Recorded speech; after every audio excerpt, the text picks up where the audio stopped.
कष्ट शरीर को नहीं होता, कष्ट मन को होता है। आपके परिवेश को यदि आपके मन ने स्वीकार कर लिया तो आपसे सुखिया संसार में कोई नहीं। बात समझ में आ रही है? और यदि आपके परिवेश को मन ने स्वीकार नहीं किया तो आपसे दुखिया संसार में कोई नहीं। मेरे राम जी चित्रकूट में इस प्रकार रह रहे हैं जैसे मानो अमरावती में देवराज इंद्र सची और अपने पुत्र जयंत के साथ रह रहे हैं। लेकिन आपको बताऊं, जब कभी भी राम जी को अयोध्या की याद आती है ना, तो राम जी लक्ष्मण जी और सीता जी को छोड़कर थोड़े दूर चले जाते हैं। क्यों? रोने के लिए। इनके सामने रोएंगे तो फिर इनको कौन संभालेगा? तो स्वामी जी कहते हैं, अरे जब जब राम अवध सुधि कर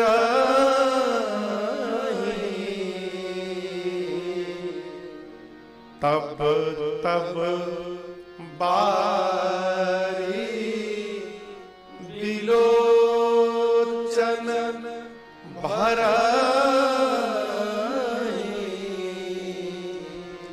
जब जब याद आती है प्रभु को तब तब नेत्र सजल हो उठते हैं। फिर आंसुओं को पोंछ कर आकर भरत जी, लक्ष्मण जी और सीता जी के पास प्रभु उनको समझाते हैं। इधर लक्ष्मण भैया जैसे अविवेकी पुरुष घंटों अपने शरीर की सेवा में लगा रहता है, वो जैसे अज्ञानी जीव अपनी सेवा में लगा रहता है, उसी प्रकार लक्ष्मण जी सीता राम जी की सेवा में लगे। एक ही काम। जिस प्रकार से मेरे राघव जी सुखी होंगे, लक्ष्मण जी दिन रात लगे हैं। गोस्वामी जी कहते हैं, यहाँ तक तो मैंने आपको सुहावने राम जी के वन यात्रा की कथा सुनाई, वन जाने की कथा सुनाई। अब उस कथा को सुनाता हूँ। कौन सी कथा? गंगा जी के तट से भगवान ने सुमंत जी को विदा कर दिया था, बरबस। तो सुमंत जी कैसे वापस अयोध्या पहुंचे? भगवान केवट जी के सहयोग से गंगा जी को पार किए तो साथ में निषाद राजगुरु भी थे, श्रृंगवेरपुर के राजा।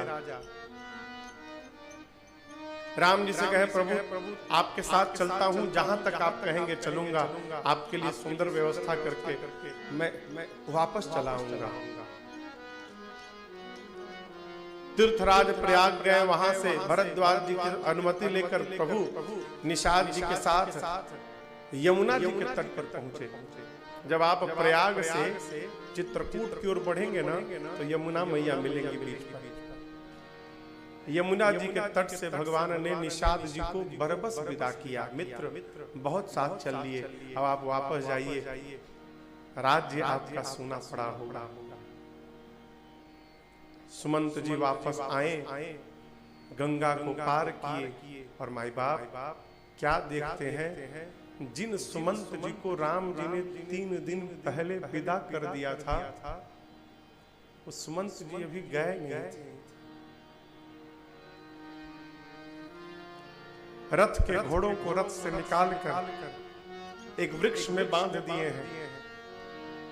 केश बिखरे हुए हैं, धरती पर पड़े हुए हैं, और गिरकर केवल गंगा जी की ओर देखकर सुमंत जी राम राम सिया लखन पुकारी। राम राम हे वैदेही, हे लक्ष्मण, क्या कभी आप दिखाई नहीं पड़ोगे मुझे? गए क्यों नहीं? सोचने लगे, यदि चला गया और राम जी को अपने पिताजी की याद आ गई, और कहीं प्रभु वापस आ गए और गंगा तट पर यदि मुझे नहीं पाएंगे तो राम जी को पैदल जाना पड़ेगा। वहीं बैठे रहे। इनको तो छोड़िए, रथ के जो घोड़े वृक्ष में बैठे हैं ये घोड़े, दक्षिण दिशा में राम जी गए थे गंगा पार करके, ये घोड़े देखी दक्षिण हया ही नाही। घोड़े दक्षिण दिशा में देखकर हिनहिना रहे हैं, हिनहिना माने आपस में बात कर रहे हैं। क्या क्या मानो कह रहे हो कहां चले गए हो राम जी, आज तक तो इतना देर कभी नहीं भया, जाते थे चले आते थे, अब की बार प्रभु कहां चले गए कि दिखाई नहीं दे रहे। निषाद जी के सेवक उन घोड़ों के लिए चारा जल लेकर आते हैं, लेकिन आपसे कहूं एक भी घोड़े ने चारे का एक दाना मुख में नहीं डाला,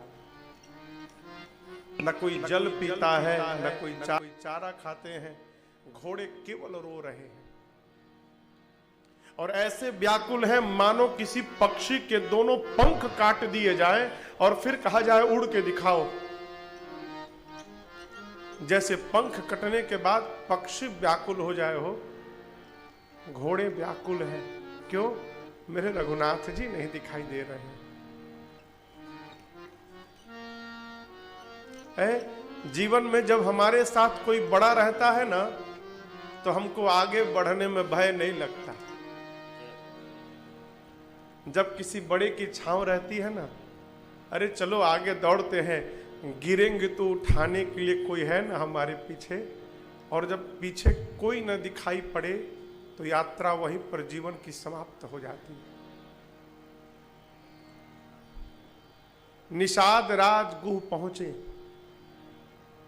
और सुमंत जी की दशा को देखे तो विषाद से भर गए। कहे सुमंत जी आप तो ज्ञानी हैं, आप धर्म जानते हैं, यदि आप ही ऐसा व्यवहार करेंगे तो अयोध्या में जाकर घर वालों को कौन संभालेगा। बरबस घोड़ों को वृक्ष से निकालकर रथ में बांधा, सुमंत जी को उठाकर रथ में बिठाया, कहा आप वापस जाइए। घोड़े चलना भूल गए, घोड़े आगे नहीं बढ़ रहे। तो निषाद जी ने अपने सेवकों को साथ में लगाया और कहा कि सुमंत जी को अयोध्या पहुंचाकर आप लोग आइए। जैसे रथ गंगा से पीछे अयोध्या की ओर बढ़ा हो, सुमंत जी अपने आप को लगे धिक्कारने। ऐ सुमंत, तेरे से बड़ा अभागा संसार में कोई नहीं होगा। क्यों? राम चले गए, तेरा प्राण नहीं गया है? इससे बड़ा कौन सा दुख जीवन में आएगा कि तेरा प्राण शरीर का त्याग करेगा। आह मंद मन अवसर चूका। सुमंत तू अवसर चूक गया। यदि राम के वियोग में आज तेरा प्राण निकल गया रहता सुमंत, तो तू अमर हो जाता। केश बिखरे हैं, होठ पर फफोले पड़ गए हैं, गाल पर आंसुओं की धारियां बनी है, मन में सोचते हैं जाऊंगा, महाराज तो मेरे पास आने की दशा में नहीं होंगे, जितना मैं जानता हूं उनको। कैकेयी आएगी नहीं, सुमित्रा आई तो समझा लूंगा, लेकिन सुमंत जिस प्रकार दिन भर चारा चरने के बाद जब बछिया और बछड़ा घर की ओर चलते हैं और अपने बचवे की आवाज को सुनकर जैसे गौ मैया दौड़ कर जाती है, यदि तुम्हारे आने की सूचना पाकर यदि कौशल्या दौड़कर आकर तुमसे पूछेगी तो तुम क्या कहोगे? तुम कहोगे कि मैंने तुम्हारे बच्चे को वन में छोड़ दिया। ऐसा विचार करते करते करते करते सुमंत जी तमसा नदी के तट पर पहुंचे। अभी दिन था, वहीं रथ से उतरे और निषाद जी के सेवकों को वापस विदा किए और मन में कहे मैं दिन में नहीं जाऊंगा अयोध्या में। क्यों? ये कलंकी मुख, ये पापी का मुख कैसे मैं दिखाऊंगा कि मैं राम को वन में छोड़ के आ गया। वहीं बैठ गए। सुमंत जी का सोच आप दर्शन करिए। जिस प्रकार कल्पना करिए कोई आदमी जीवन भर कमा के और अपनी जीवन भर की कमाई पोटली बना के घर जा रहा हो और रास्ते में उसकी कहीं पोटली गिर जाए, है उस धन के खोने के बाद जैसे वो व्याकुल होगा, सुमंत जी व्याकुल है। कोई पत्नी जीवन भर अपने पति के चरणों को छोड़कर कुछ दूसरा स्मरण न की हो और उसके बुढ़ापे में उसका पति अकारण उसका त्याग कर दे, उसके बाद उस स्त्री का जो सोच होगा वो सुमंत जी कर रहे हैं।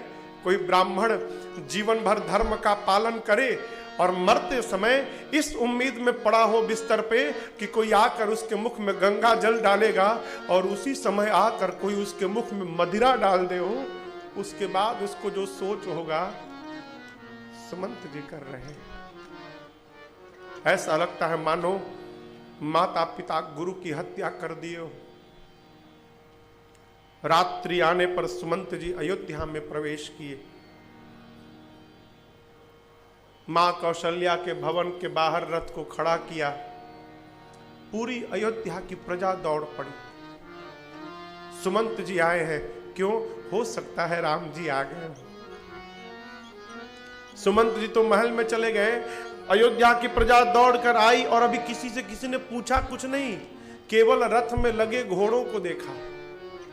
घोड़े पीछे की ओर मुड़ के रो रहे थे, मानो घोड़े ही बता रहे हैं जिनके लिए आप लोग दौड़ कर आए हो ना, वो हमारे साथ नहीं, वो तो पीछे छूट गए। सुमंत जी कौशल्या मां के कक्ष में गए और जाकर महाराज का दर्शन किया हो, है मानो किसी ने चंद्रमा को आकाश से उठाकर धरा पर पटक दिया। शरीर पर मलिन वस्त्र है, न कोई आभूषण है। बाबा कहते हैं, अरे जाई सुमंत्र दिख कस राजा, जाई सुमंत्र दिख कस राजा, अमिय रहित जनु चंद विराजा, अमिय रहित जनु चंद विराजा, आसन शयन विभूषण हीना, आसन शयन विभूषण हीना, परेउ भूमि तल निपट मलीना, परेउ भूमि तल निपट मलीना। सुमंत जी जाकर महाराज के चरणों में दंडवत करके बोले, हे जय जीव, आपका सुमंत आपको प्रणाम कर रहा है। सुमंत शब्द सुनाई हुआ ना, मानो मरे हुए शरीर में प्राण आ गया। उठ के बैठ गए और तुरंत गले लगाया सुमंत जी को, और गले लगाकर महाराज कहते, सुमंत राम कुशल कहू सखा स्नेही, कहाँ रघुनाथ लखन बैदे, राम कुशल कहू सखा स्नेही, कहाँ रघुनाथ लखन बैदे,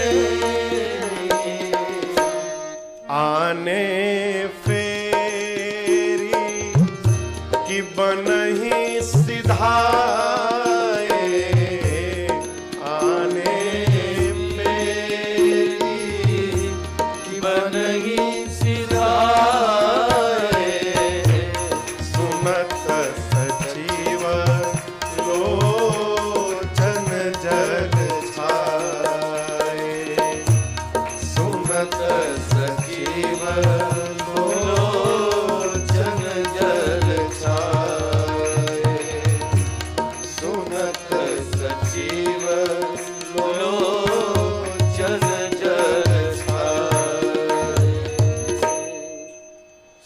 जी ने कहा, जय जीव सुमंत आपको प्रणाम करता है।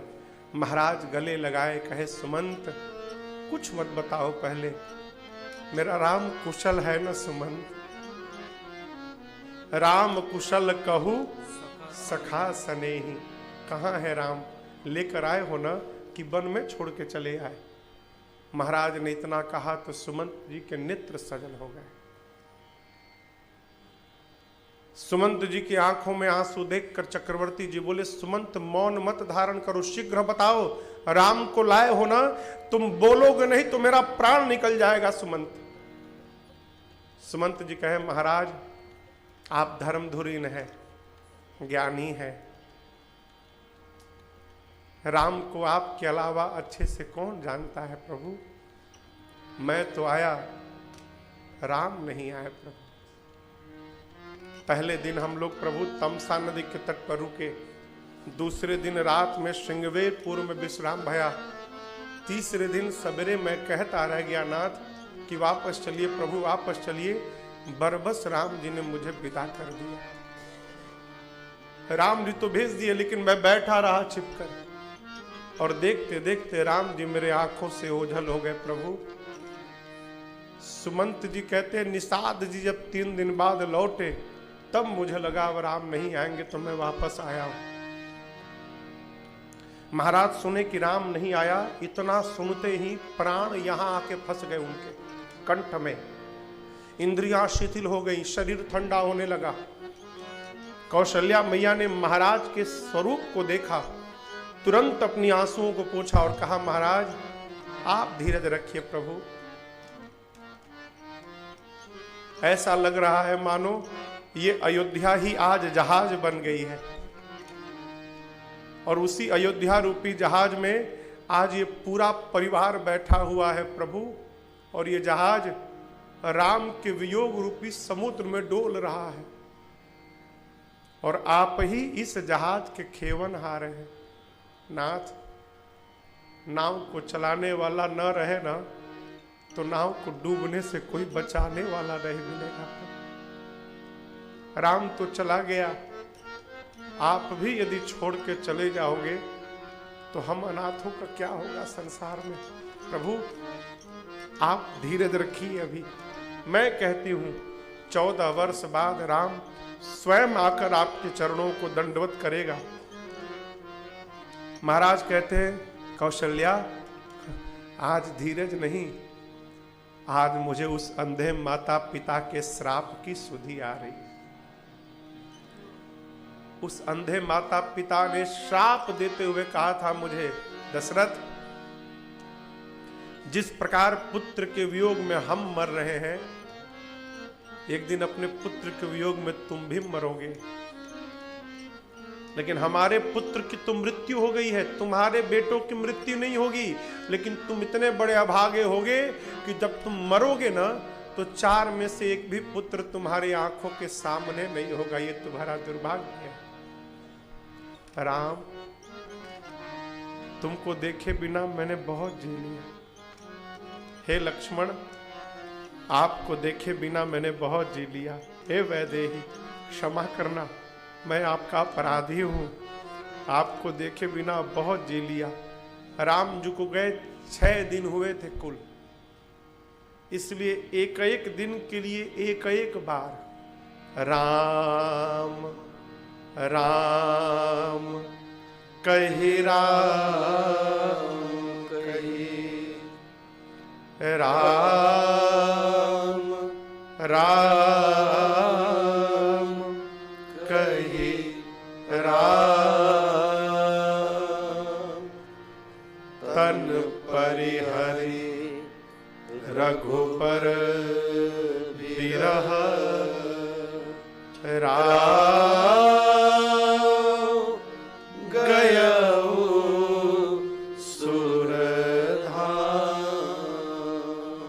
राम राम राम राम राम राम राम राम 6 बार राम कह के और महाराज ने अपने प्राण का उसी प्रकार त्याग कर दिया हो जैसे लोग तिनके का त्याग कर देते हैं। गोस्वामी जी यहां पर कहते हैं चक्रवर्ती जी महाराज जीने और मरने दोनों का फल पा गए। अरे जीते समय कब तक? जिया ना मरण फल दशरथ पावा।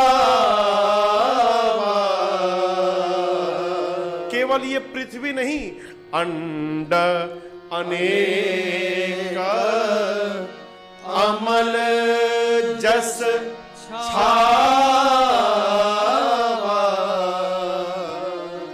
चक्रवर्ती जी महाराज जीने मरने दोनों का फल पाए। कैसे? जब तक जीवित थे राम जी को देखकर जीवित थे, और जब संसार से गए हो तो भगवान के नाम का स्मरण करके गए, वो भी एक बार नहीं 6 बार।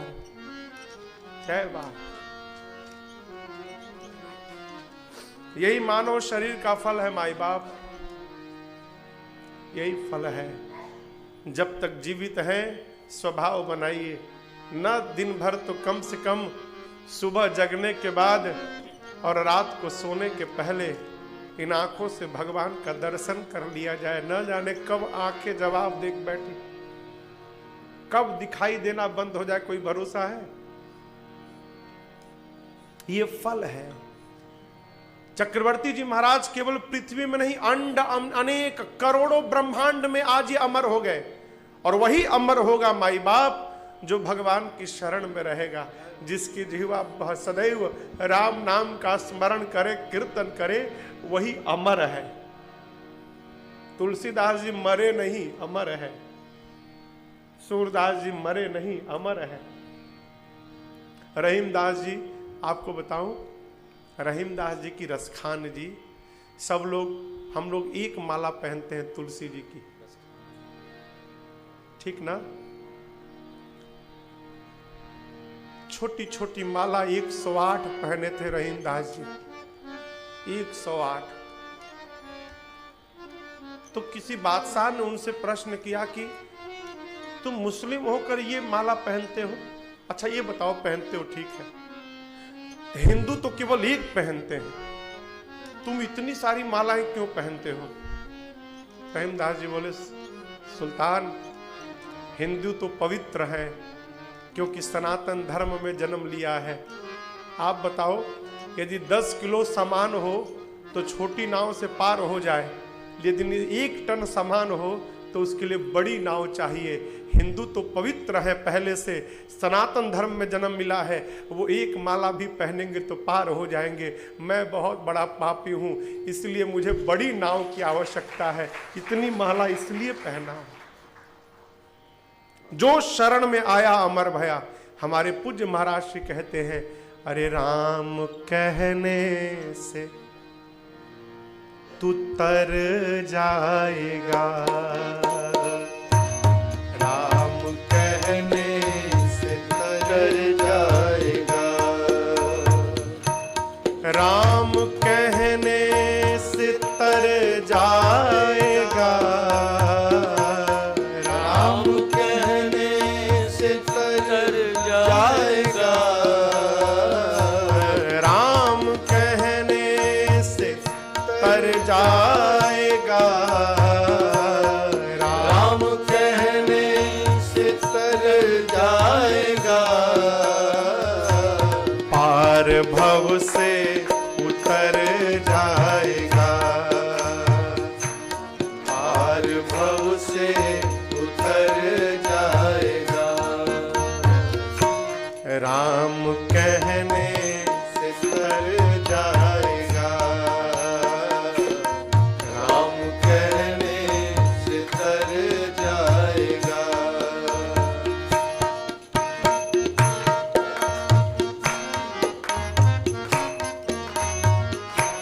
सब कहेंगे कहानी तेरी,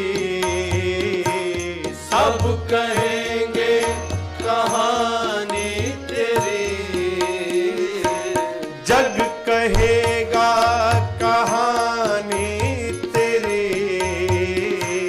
जग कहेगा कहानी तेरी। सुभाष भैया, काम ऐसा जो कर जाएगा,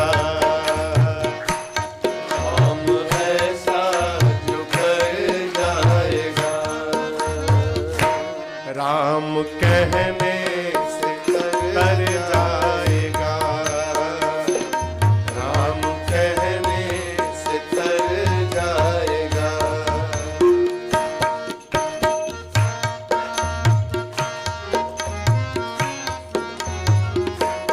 इनकी करुणा से नर तन मिला, इनकी करुणा से नर तन मिला, प्रभु की करुणा से नर तन मिला, प्रभु की करुणा से नर तन मिला। क्या पता फिर किधर जाएगा, क्या पता फिर किधर जाएगा।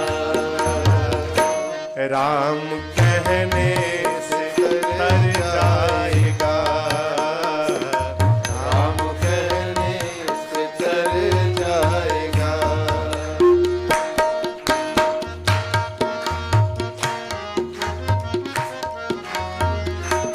इनके आगे तू झोली फैला, इनके आगे तू झोली फैला,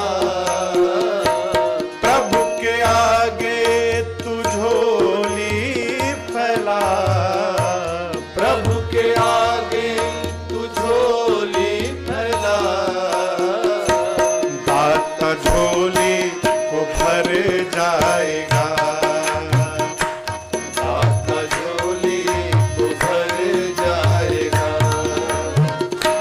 राम कहने से तर जाएगा, राम कहने से तर जाएगा।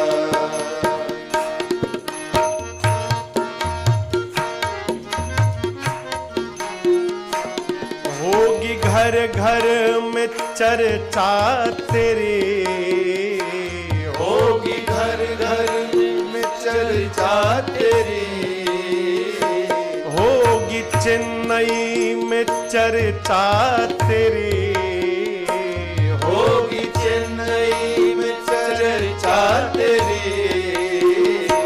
जिस गली से गुजर जाएगा, जिस गली से गुजर जाएगा, राम कहने से तर जाएगा, राम कहने से तर जाएगा। पार भव से उतर जाएगा, पार भव से उतर जाएगा, राम कहने से तर जाएगा, राम कहने से तर जाएगा।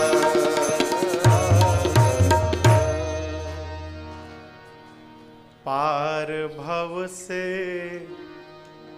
उतर जाएगा।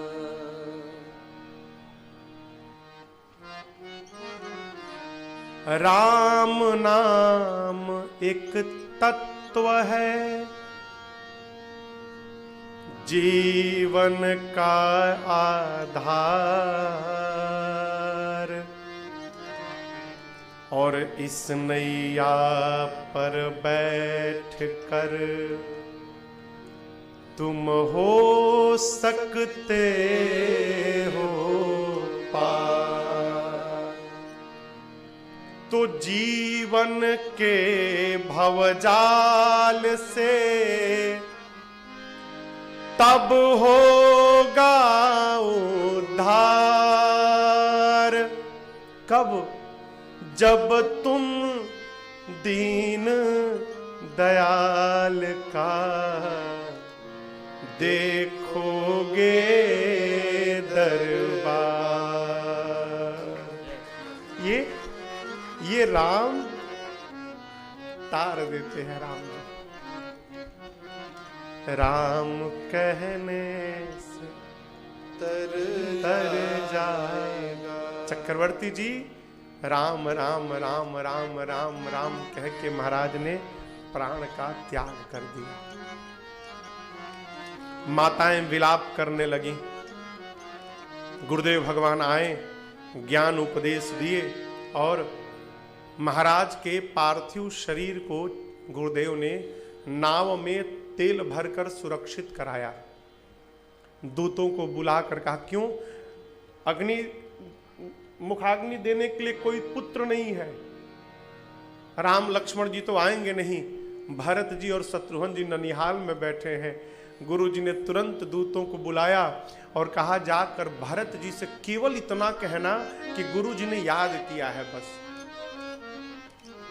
यहां जो कुछ भया है वो मत बताना। क्यों? यदि भरत जी को पता चल जाएगा ना, फिर वो आने लायक रहेंगे नहीं वहां से।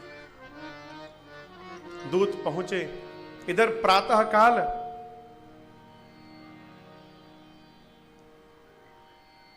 भरत जी जब जगे हैं ननिहाल में, तो शत्रुघ्न जी को बुलाकर कहते हैं, शत्रुघ्न, मैंने बहुत बुरा सपना देखा है रात्रि में, मुझे भय लग रहा है, घर में सब कुशल तो है ना?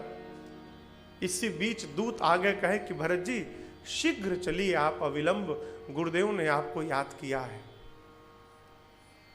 गुरुजी अकारण याद कर लिए। भरत जी सुनकर सूख गए, दौड़ कर गए हैं। 7 दिन लगा। मानस में तो उल्लेख नहीं है, परंतु वाल्मीकि रामायण में कैकेयी मैया से कहते हैं भरत जी जाकर कि मां 7 रात्रि मैंने रास्ते में बिताया है। 7 दिन बाद 8वें दिन भरत जी पहुंचे अयोध्या।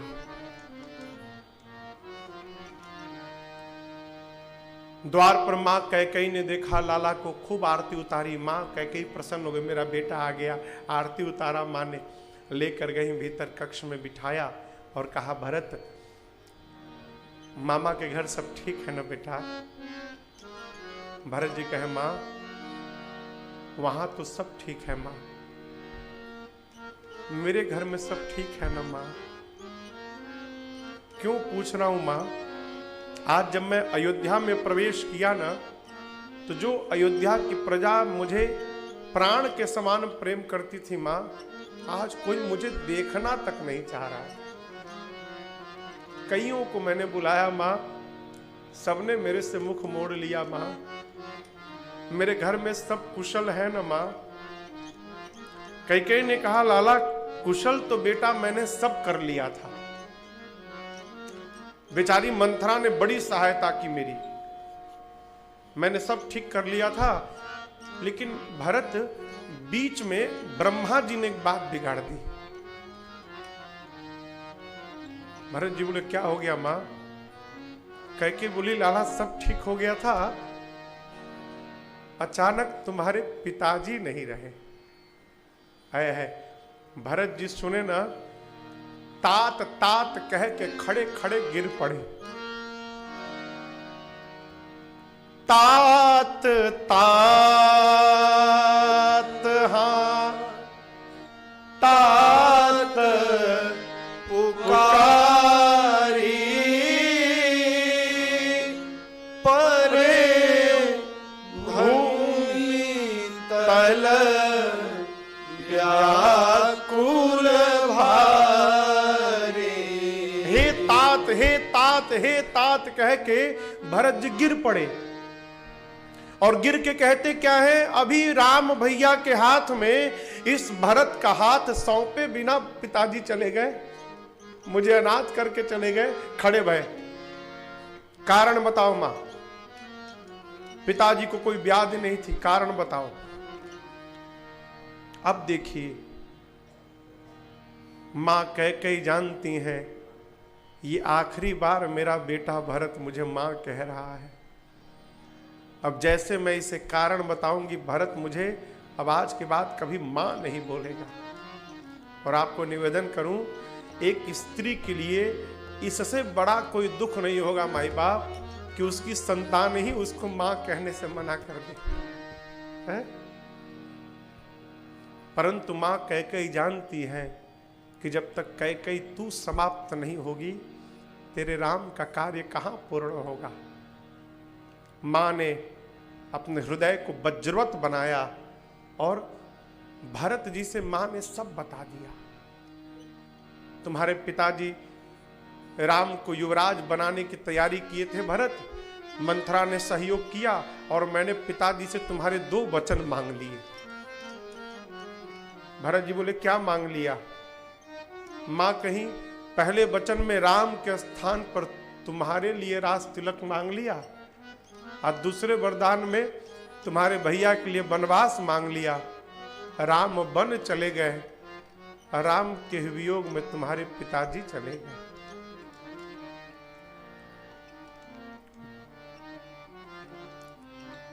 आदमी छोटा दुख प्राप्त हो तो रोता है, लेकिन यदि बड़ा दुख आ जाए उसी समय तो बड़े दुख के आने के बाद छोटा वाला दुख भूल जाता है। भरत जी अभी गिरे थे पिताजी के नाम को लेकर, तात तात कह के पिताजी मर गए, लेकिन जैसे सुने कि भैया बन गए पिताजी की मृत्यु भूल गई उनको। भरत ही बिसरे पितु मरना, सुनत राम बन गौर, हे तू अपन पाँव जान जिया, हकीत रहे भरत जी भूल गए और मन ही मन कहते हैं कैकेयी न तुम्हारा दोष, न पिताजी का दोष, न मंथरा का दोष।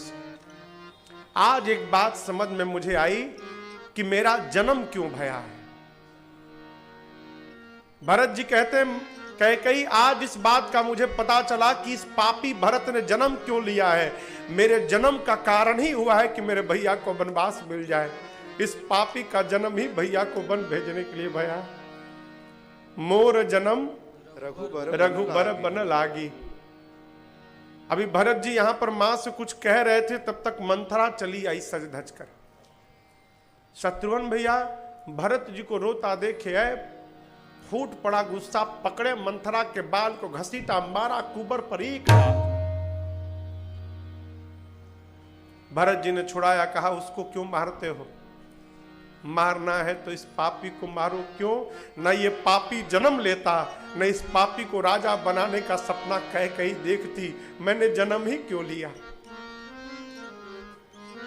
भरत जी शत्रुघ्न जी को लेकर दौड़ पड़े मां कौशल्या के पास। क्यों? कहीं कौशल्या जी ये न जान ले मां कि भरत की भी मिली भगत है इसमें। कौशल्या भैया अपने कक्ष में थी, रो रही थी, आंख में आंसू भरे थे। आंसू होने पर धुंधला दिखता है। द्वार पर भरत जी खड़े भय। भरत जी और राम जी देखने में बिल्कुल एक जैसे, बिल्कुल एक जैसे। ये समस्या बचपन में ही मां के पास आ गई थी। नामकरण भया तो मां जाकर गुरुदेव भगवान वशिष्ठ जी से कही थी, गुरुजी एक समस्या है, भरत और राम को पालने में डालती हूं तो मुझे पता ही नहीं चलता कि कौन राम है और कौन भरत है। तो गुरु जी कहे, कौशल्या जी बड़ा सरल उपाय है। जिस बच्चे का मुख सामने वाले बच्चे के चरणों में लगा रहेगा, समझ लेना वो तुम्हारा भरत है, और जिसका मुख सामने वाले के मुख पे लगा होगा, समझ लेना वो तुम्हारा राम है। दोनों एक जैसे। मां के आंख में आंसू थे, धुंधला दिखाई पड़ा, सांवला रंग लगा। मां को लगा कि मेरा राम आ गया। कौशल्या मैया दौड़ पड़ी वहां से। और आप मानस पढ़िएगा, गोस्वामी जी लिखते हैं, इतनी उतावली है मां कि राम द्वार तक पहुंच भी नहीं पाई, बीच में ही मूर्छा खाकर मां गिर गई। जब मां कौशल्या गिर गई तो भरत जी जाकर मां के चरणों से लिपट गए। मूर्छा के बाद मां ने देखा मेरा भरत है, गले से लगाया हो, गोद में बिठा लिया। भरत जी बार बार मां के मांग को देखते हैं। मां कहती, क्या ढूंढ रहे हो भरत? भरत जी कहते, मां मैं अपना दुर्भाग्य देख रहा हूं। जिस पेटे के चलते मां के मांग का सिंदूर चला जाए, उससे बड़ा अभागा संतान संसार में कोई नहीं हो सकता। मेरे कारण मेरी मां का सिंदूर चला गया। भरत जी कहते, मां भैया कहाँ है मेरे? मेरी भाभी कहाँ है मां? मेरे पिताजी कहाँ है माँ?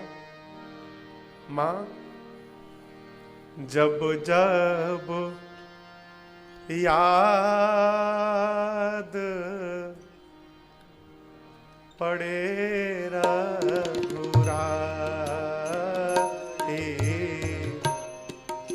जब जब याद पड़े रघुराई, प्राण निकलना चाहे रे माए, प्राण निकलना चाहे रे माए, जब जब याद पड़े रघुराई, जब जब याद पड़े रघुराई। भरत जी कहते माँ भैया पादुका पहने है ना पाँव में? माँ ने कहा कुछ नहीं पहना है।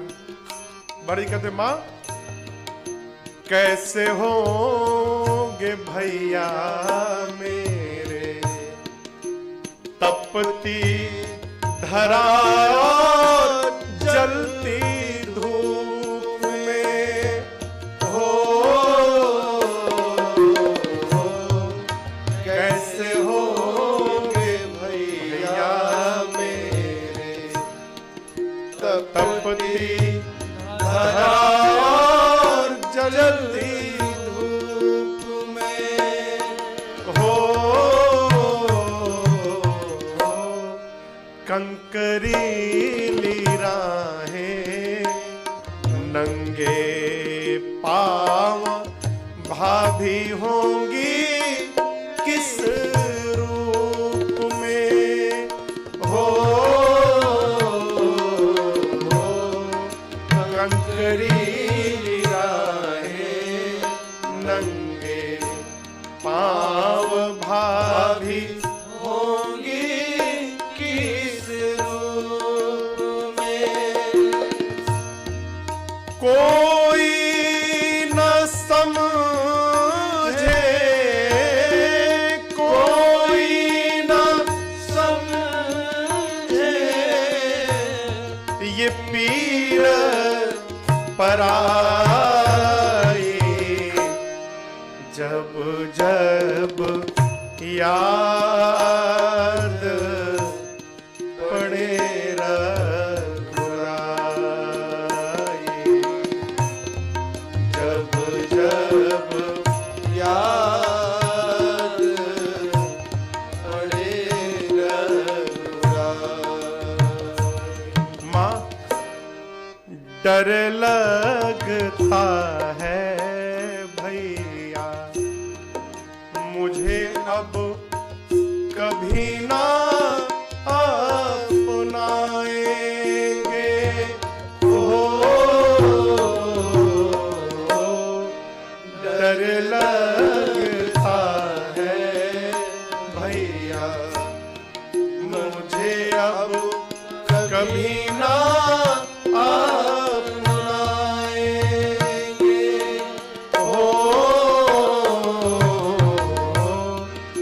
अपने हृदय का शीशा कैसे हम निकाल कर दिखाएंगे हो, अपने हृदय का शीशा कैसे हम निकाल कर दिखाएंगे, कैसे सहेंगे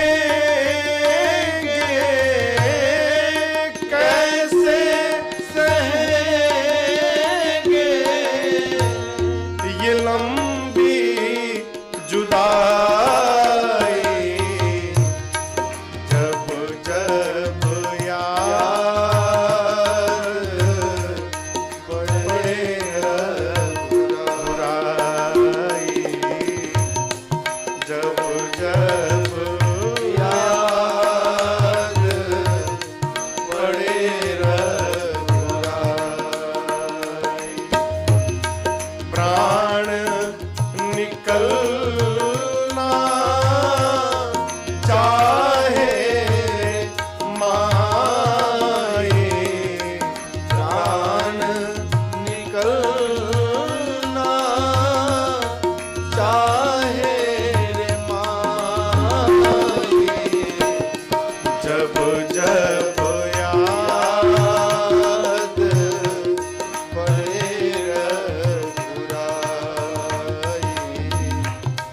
जब जब याद पड़े रघुराई, जब जब याद पड़े रघुराई।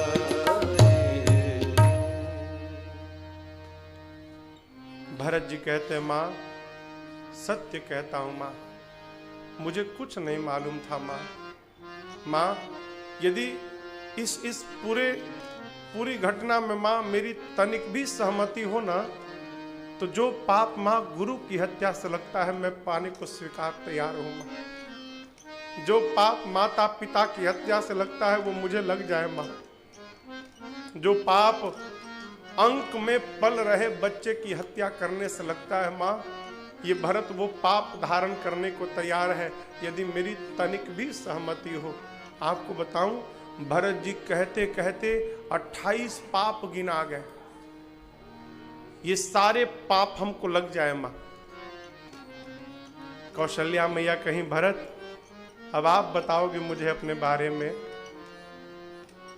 भरत, जिस सूर्य के आने के बाद अंधकार समाप्त होता है, हो सकता है कि अंधकार ही सूर्य को समाप्त कर डाले। यह भी हो सकता है कि जल से निकलकर भी मछली जीवित रह जाए, मरे नहीं। यह भी संभव है कि ज्ञान होने के बाद मोह समाप्त न हो। लेकिन मैं कहती हूं, मेरा भरत अपने भैया के विरुद्ध जाकर कोई व्यवहार करेगा, यह किसी युग में संभव नहीं है। भरत, ऐसा कदापि नहीं हो सकता। और जो भी ऐसा कहेगा अथवा सोचेगा, उसको सपने में भी सुगति की प्राप्ति नहीं हो सकती। रात भर भरत जी मां की गोद में बैठे रहे। प्रातः काल गुरुदेव भगवान आए और सरजू जी के तट पर चंदन की लकड़ी से चिता सजाया गया और भरत जी ने पिताजी को मुखाग्नि दिया है। त्रयोदश संस्कार पूर्ण भया, 10 गात्र के बाद एकादशाह, द्वादशाह और उसके बाद त्रयोदश संस्कार। गुरु जी एक प्रकार से करने को करते थे, भरत जी उसको 1000 प्रकार से करते थे। ये जो श्राद्ध कर्म है ना, ये जाने वाले के प्रति हमारी श्रद्धा का परिचायक है। इस कर्म से पता चलता है कि जो गया है उसमें हमारी कितनी श्रद्धा थी। लेकिन मैं एक निवेदन करूं, माई बाप चले गए तो उनके मरने के बाद हम 50,000 ब्राह्मणों को भंडारा करा रहे हैं, और जब तक माई बाप जीवित थे अपने हाथ से एक गिलास पानी तक नहीं पिलाया, तो मरने के बाद इस भंडारे का कोई अर्थ नहीं है। इस करने का कोई अर्थ नहीं है, सब ब्लैंक है। ये श्रद्धा मरने के बाद नहीं दिखानी है, श्रद्धा जीते जी दिखानी है। जितना करना है जब तक जीवित है कर ही जाओ, मरने के बाद कौन लौट कर आएगा देखने के लिए तुम क्या कर रहे हो। भरत जी ने इतना किया हो, गोस्वामी जी कहते हैं, 100 मुख लाख जाई नहीं बरनी। एक नहीं, 1 लाख मुख से यदि उसका वर्णन किया जाए तो भरत जी की करनी कहने में न आए। त्रयोदश संस्कार के बाद एक दिन शुभ समय जानकर सिंहासन खाली पड़ा हुआ है अयोध्या का। गुरुदेव ने पूरी प्रजा को बुलाया, पूरा परिवार, राज समाज, सबको लोग बैठे, भरत जी को निकट बिठाया। भरत वशिष्ठ निकट बैठारे। जगत की नायक चर्चा की, महाराज के वचन के प्रति जो प्रेम था वो बताया, महाराज के वचन में राम का जो प्रेम था वो बताया, और राम में सीता लक्ष्मण का जो प्रेम था वो बताया। और बताते बताते गुरुजी रोने लगे। क्यों? मन में सोचे एक लक्ष्मण और सीता हैं जो राम प्रेम में सर्वस्व त्याग करके साथ चले गए, और एक मैं मुनि अयोध्या में बैठकर लोगों को उपदेश कर रहा हूं, कहां मेरा प्रेम है। और बिलक करके गुरुदेव ने कहा, भरत जी, विधाता ने मनुष्य को बनाकर भेजा तो सब कुछ दे दिया मनुष्य के हाथ में, परंतु 6 वस्तुओं को ब्रह्मा जी अपने पास रख लिए। ये 6 क्या है? हानि, लाभ, जीवन, मरण, जस अपजस विधि। व्यापार में धन हम आप लगा सकते हैं केवल, लेकिन धन लगाने के बाद उससे व्यापार से लाभ होगा कि हानि होगी, यह हमारे आपके हाथ में नहीं है, ऊपर वाले के हाथ में। जन्म लेना मरना विधाता के हाथ में। हमको किए हुए कर्म से यश मिलेगा कि अपयश मिलेगा, ये विधाता के हाथ में है। गुरुदेव ने कहा, लाला आपके पिताजी सोच करने योग्य नहीं है भरत। भरत, उस ब्राह्मण का सोच करना चाहिए जो विप्रवंश में जन्म लेकर वेद नहीं जानता है, वो ब्राह्मण सोच करने योग्य है। क्षत्रिय राजा, वो राजा सोचनीय है भरत, जो नीति का पालन नहीं करता और प्रजा को प्राण के समान प्रेम नहीं करता, वो राजा सोचनीय है। तीसरा बनिक, बनिया, वो बनिया सोचनीय है भरत जी, जो धनवान होने के बाद कंजूस बना है, जो अतिथि का सत्कार नहीं करता, और जो बनिया नित्य 1 लोटा जल लेकर भगवान शंकर का अभिषेक नहीं करता, वो बणिक सोचनीय है। वो शूद्र, वो सेवक सोचनीय है भरत जी, जो मुखर हो, मान प्रिय हो, ज्ञान के गुमान में ब्राह्मणों का अपमान करता फिरता हो, वो शूद्र सोचनीय है। वो स्त्री सोचनीय है भरत जी, जो कुटिल हो, बात बात में घर में कलह करती हो, बिना पति को बताए अपने मन से घूमती हो, विचरण करती हो, वो स्त्री सोचनीय है। वो शिष्य सोचनीय है भरत, जो अपनी गुरु की आज्ञा का पालन न करे। वो गृहस्थ सोचनीय है, जो 3 ऋण से उऋण होने का यत्न न करे। 3 ऋण कौन? देव ऋण, पितृ ऋण और ऋषि ऋण। पितृ ऋण से उऋण होंगे कि हमारे बाद हमारे घर में संतति जो पितरों को जल दे पाए, हम सत्कर्म करें, इस कर्म से हम पितृ ऋण से उऋण हो जाएंगे। देव ऋण, घर में यदा कदा घर में पूजन करके हवन करने से हम देव ऋण से उऋण हो जाएंगे, और महापुरुषों द्वारा लिखे हुए सदग्रंथ को पढ़ने से, उनका वितरण करने से हम ऋषि ऋण से उऋण हो जाएंगे। जो गृहस्थ इन तीनों ऋण से उऋण होने का प्रयास नहीं करता, वो सोचनीय है। वो सन्यासी सोचनीय है भरत, जो सन्यास लेने के बाद भी जगत के प्रपंच में फंसा हुआ है। वो वानप्रस्थ सोचनीय है, जो तप छोड़कर भोग में लगा हुआ है भरत। वो मनुष्य सोचनीय है, जो चुगली करता है, इधर की उधर करता है, जो केवल अपने शरीर का पोषण करता है पशु की तरह, जो माता पिता गुरु भाई से विरोध करता है, वो मनुष्य सोचनीय है।